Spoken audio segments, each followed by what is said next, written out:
muitos assuntos importantes no dia de hoje. Você, claro, é o nosso convidado especial.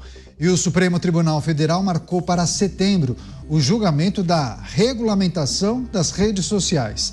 Esse tema chegou a ser analisado em maio do ano passado, mas postergado. Adiaram esse debate para que o Congresso cuidasse do tema. Agora, a ideia da Corte é resolver a questão antes das eleições municipais de outubro e antes que os parlamentares decidam o tema, podendo aumentar a crise entre os poderes. O julgamento vai analisar principalmente as questões ligadas ao Marco Civil da Internet. Tema importante para a gente discutir com os nossos comentaristas. Roberto Mota, não no Rio de Janeiro, aqui em São Paulo, no estúdio ao vivo. Mota, seja muito bem-vindo. Uma ótima noite a você. Enfim, matéria alvo de muitas discussões, debates, regulamentação das redes sociais. Sua expectativa para esse julgamento, essa apreciação dos ministros da Suprema Corte? Quando se fala em alterar qualquer tipo de regramento de rede social, muitos pensam na possibilidade de cercear o direito à liberdade de expressão dos usuários, não? É o que a gente geralmente vê. Caniato, boa noite para você. Boa noite, meus colegas de bancada, boa noite, nossa audiência. Não é necessária nenhuma lei adicional para tratar de redes sociais. As leis que já existem já são suficientes. Qualquer lei ou regulamentação adicional vai certamente ser usado como instrumento de censura. Censura apenas contra um lado do espectro político, o lado direito. Eu faço aqui uma sugestão: autorregulamentação. Que cada rede social publique de forma clara as suas regras. Cada usuário, então, escolhe a rede que achar melhor. Quem gosta de regulamentação, escolhe uma rede social altamente regulamentada. Quem preferir um ambiente mais livre, vai para outra rede. Porque ninguém é obrigado a usar a rede social. Os insatisfeitos, em última instância, podem voltar para o jornal em papel. Pois é, julgamento marcado para o próximo mês de setembro. A ideia dos ministros é que se anteciparem as eleições municipais. Primeiro turno marcado para o início do mês de outubro. Vamos chamar o Luiz Felipe Dávila, também conectado com a gente. Dávila, seja bem-vindo, uma ótima noite a você. Não, Dávila não está com a gente? Beraldo, então. Cristiano Beraldo, ao vivo. Beraldo, seja bem-vindo. Ótima noite a você. O que a gente precisa considerar acerca da regulamentação das redes sociais, julgamento que deve acontecer em setembro. Há uma ala do Supremo Tribunal Federal que defende um regramento mais duro para os usuários que se utilizam dessas plataformas digitais. Hein, Beraldo? Os usuários são muito malvados, Caniato. Esse é o problema do Brasil. Boa noite a você, boa noite ao Mota, ao Dávila, a nossa audiência que nos prestigia diariamente aqui nos Pingos nos Is. Olha, essa vontade de regular a rede social, porque não é uma regulação comum. Fala-se muito, né? Eu vi entrevistas recentes, que na verdade não se trata de censura, se trata de estabelecimento de regras, né? Que é só para poder guiar ali o uso dessas ferramentas hoje tão poderosas. Só que, na verdade, quando a gente vai ler ali as minúcias do que está sendo proposto, a gente vê que o objetivo é, sim, controlar o que vai ser divulgado nas redes sociais. As pessoas que estão envolvidas nesse processo, tanto no judiciário quanto no legislativo e também no executivo, as pessoas que torcem para essa regulação das redes, são pessoas que não estão acostumadas a serem amplamente criticadas. Tem pessoas que postam alguma coisa na rede social hoje e exprimem lá a sua opinião sobre qualquer assunto, e aí vai alguém que é crítico a essa pessoa pública, se manifesta de forma contrária, se manifesta de forma crítica, e muitas vezes a crítica tem mais repercussão, tem mais alcance, tem mais like, tem mais compartilhamento do que a própria postagem original. E isso assusta, isso amedronta essas pessoas que estão habituadas a viverem no seu casulo protegido, aonde não tem risco, não tem assalto, não tem nada, só tem ar-condicionado, cafezinho, salário em dia, benefícios, viagens, passeios e por aí vai. Então, como é que você quebra essa dinâmica? A população vai ter que se manifestar, a população vai ter que registrar que ela é contra essa diminuição do alcance das possibilidades da rede social. Porque, como o Mota disse, se você usa a rede social para cometer um crime, é a mesma coisa de você estar usando o telefone, você está usando o carro, você está usando qualquer coisa. Até uma arma usada no homicídio. A culpa não é da arma, a culpa é de quem usou. E há instrumentos suficientes na coleção extensa, muito extensa de leis do Brasil para punir aqueles que cometem crimes, quais forem esses crimes, através das redes sociais. Então, o que a gente precisa ter, por exemplo, é aquela ferramenta muito útil do Twitter. Alguém vai lá, coloca no X agora alguma manifestação, se há desconfiança em relação à veracidade daquela informação, os próprios usuários colocam ali um contexto, uma dúvida, e você vai ali peneirando qual é a informação que você vai dar melhor reputação, vai julgar que é verdadeira. Nós não precisamos de mais leis no Brasil para isso. Infelizmente, é esse medo que está levando a legislação brasileira rumo à censura. A população perderá muito com isso, caso isso vá adiante. Programa Os Pingos nos Is, estamos destacando um julgamento que irá acontecer no próximo mês, setembro. Ministros da Suprema Corte Brasileira devem tratar de questões sobre regulamentação das redes sociais. O Luiz Felipe Dávila já está com a gente. Dávila, seja bem-vindo, uma ótima noite a você. É preciso lembrar e destacar também para a nossa audiência que os ministros devem se debruçar sobre o artigo 19 do Marco Civil, que responsabiliza as plataformas digitais, as Big Techs, por conteúdos de terceiros, se houver descumprimento de remoção mediante uma ordem judicial. Enfim, queria escutar suas considerações. Boa noite, Caniato, boa noite, Beraldo, boa noite, Mota, e boa noite à nossa audiência. Bom, a primeira consideração importante, nós temos que lembrar as coisas boas que são feitas no Brasil. E o Marco Civil da Internet foi reconhecido mundialmente como um marco extraordinariamente bem feito, um marco liberal. As grandes Big Techs acharam ótimo, todo mundo achou, aliás, acharam um modelo o Marco Civil da Internet. Como é possível que menos de um ano depois de aprovar um Marco Civil da Internet, que é uma referência para o mundo, nós começamos a colocar as cerejas da censura no jogo? Veja que contradição isso. E o que acontece? Hoje, nós temos dois problemas. Primeiro, o aumento da censura. Uma censura, primeiro, coordenada, infelizmente, pela Justiça e pelo Poder Judiciário, especificamente pelo Supremo Tribunal Federal. E agora, esta regulamentação. Imagina só, Caniato, regulamentar uma lei no meio da campanha eleitoral. A campanha eleitoral já começou, mas em setembro a campanha vai estar no auge. Aliás, outubro é só o dia da eleição lá, 6 de outubro. Pô. Mas o problema é que a campanha já está acontecendo. E são 45 dias de campanha. Imagina você criar uma regra no meio do jogo para dizer isso pode ou não pode.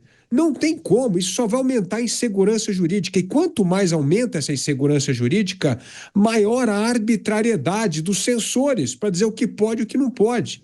Isso é muito ruim no período eleitoral. Portanto, a autorregulamentação, como bem disse o Mota, uma publicação das redes sociais, quais são as regras do jogo na eleição, é muito mais ágil, muito mais justo e vai criar muito menos ansiedade nas candidaturas, que não vai nem saber como é que essa lei dita pelo Supremo agora vai interferir no meio da campanha, porque são 45 dias de campanha, a campanha já começou. Então, o timing é ruim, o intuito é ruim e, de novo, perdemos uma grande referência que o Brasil foi aplaudido mundialmente com a aprovação do Marco Civil da Internet. É um passo à frente e 2 passos atrás de retrocesso. É assim que o Brasil anda. Não importa a regra, sempre tem um ajustezinho para ser feito lá na frente, né, Dávila?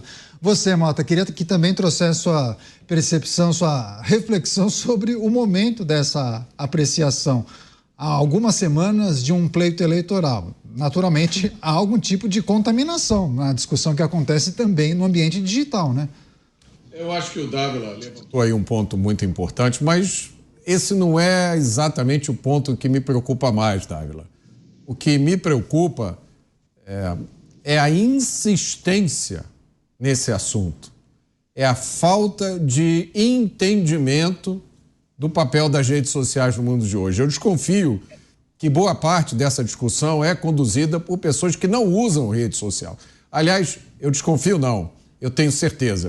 Eu conheço pessoas que não usam rede social, não tenho a mínima ideia como é que funciona isso e repetem a toda hora da necessidade de regulamentação da rede social. E aí você pede exemplos, elas dão exemplos estapafúrdios, que não tem nenhuma aplicação na vida real, na vida das redes sociais. Eu acho que a gente tem dois aspectos que a gente precisa considerar aqui. Primeiro, é que as redes sociais criaram uma capacidade, né, deram ao cidadão comum a capacidade de criticar os poderes, sejam poderes políticos, econômicos, jurídicos, seja lá o que for. A senhora de 63 anos, que mora em Varriçai, no interior do Rio de Janeiro, ela pode escrever uma postagem, publicar na rede social e ter 80 mil likes. Ela tem mais like do que a circulação, do que muito jornal tem hoje. Isso incomoda profundamente. O segundo aspecto da rede social que incomoda muitos poderosos é o uso do humor. A gente viu isso há pouco tempo, quando ocorreu uma febre de memes. Meme é uma invenção genial.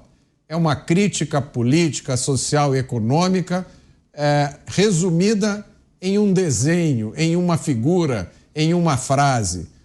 E o humor é uma arma muito poderosa. Então, as redes sociais democratizaram a informação. Isso talvez seja uma das explicações para a insistência nesse tema. Elas quebraram o monopólio da notícia. Antigamente, o monopólio da notícia era da indústria da mídia. Agora não é mais. Agora qualquer um de nós pode dar uma notícia. E eu acho que isso é bom para todo mundo, inclusive para a mídia, para a boa mídia, para aquela mídia que sabe usar as redes sociais. E a gente vê isso. Nós estamos aqui num exemplo de mídia que sabe usar as redes sociais. As redes sociais só são ruins para quem precisa impor a sua opinião ou para aqueles que não têm absolutamente nada a dizer. Pois é, você, Cristiano Beraldo, algum complemento nessa discussão? Enfim, tem alguns dispositivos do Marco Civil da Internet que, para especialistas, poderiam, inclusive, ser alterados, mas foi aprovado dessa forma. O que a gente precisa considerar em relação a essa apreciação que deve acontecer no mês que vem, hein, Beraldo? O Marco Civil da Internet ele foi aprovado há alguns anos e é óbvio que o mundo mudou muito desde então. O mundo muda cada vez mais rápido. Aliás, quando se fizer essa legislação, se isso acontecer ou se decidir por essa censura em cima de rede social, cerceamento do uso de rede social, o que vai acontecer é que não passará muito tempo até que a inteligência artificial se torne o grande alvo e aí a turma obsoleta, que ainda usa telefone de disco em casa, é o que parece pelo menos, eles aí vão querer usar todo o seu conhecimento do passado para regulamentar, travar, impedir uma ferramenta que vai, de novo, revolucionar o mundo. Já está revolucionando o mundo. É que o Brasil é esse país que, em pleno 2024, sequer os semáforos funcionam de forma organizada. Então, óbvio que no Brasil tudo demora mais. E só não demora ainda mais porque a gente tem hoje as redes sociais que nos permitem conhecer, cobrar, nos permitem nos manifestar sobre diversos assuntos do nosso cotidiano. À medida que isso é cerceado, à medida que o medo se impõe, e aí não é necessariamente só o medo em cima do usuário, mas sobretudo o medo em cima das plataformas. A plataforma não tem como sair aí pagando milhões e milhões em multas e sofrendo consequências em razão de conteúdo postado por terceiros. Então, é uma forma que estão tentando encontrar de responsabilizar a plataforma por um conteúdo que não é ela que produz. E aí, ela que se vire com o seu usuário. Como é que ela se vira? Ela se vira tendo que censurar preventivamente. É um conjunto muito ruim de ideias que vai ganhando força no Brasil. E realmente a gente parece ser um celeiro para más ideias no Brasil de hoje. Pois é, pessoas da nossa audiência, viu, Dávila? Lembrando, inclusive, que Nicolás Maduro acabou montando um esquema de guerra contra as redes sociais e ele ficou muito incomodado com o poder de mobilização da população venezuelana durante o pleito eleitoral e agora abriu uma verdadeira guerra contra as big techs. Quais são os cuidados que os nossos juristas e representantes de cortes superiores precisam ter ao analisar um texto ou uma proposta como essa, ou enfim, uma ação como essa, para não resvalarem no que a gente está observando justamente no país vizinho? Porque é muito fácil, né, você acabar tomando uma decisão que possa ser confundida com censura, não? É verdade. E isso, Caniato, tem uma questão muito atitudinal.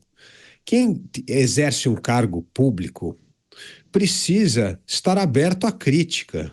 Agora, quando a crítica pessoal passa a ser interpretada como uma crítica à instituição, esta é a linha que vai para a censura. Porque o que se faz é cercear a liberdade de expressão porque confunde a pessoa com a instituição. Isso é coisa de governo autoritário, porque o governo autoritário, desde a época do Luís XIV, rei da França, dizia: o Estado sou eu. Na hora que você fala que o Estado é você, não pode criticar a autoridade, porque se você critica a autoridade, você está criticando o Estado. Então, tem que entender esse princípio, porque senão nós entramos na censura. Qualquer crítica que se faz a uma pessoa parece que está criticando a instituição, e não é isso. Aliás, eu volto a um grande exemplo de um estadista brasileiro, que foi o nosso imperador Dom Pedro II. Dom Pedro II prezava tanto a liberdade de expressão que até aqui no Brasil, o embaixador inglês no Brasil ficava horrorizado como os jornais ridicularizavam, caricaturavam o imperador. Eles falavam: mas isso na Inglaterra, que é o país da liberdade de expressão, seria visto como o ataque à majestade, ao lésé-majestade. E aqui no Brasil isso é totalmente tolerado. Então aparecia ele com uma cara de feijão, dormindo em reunião ministerial e tal.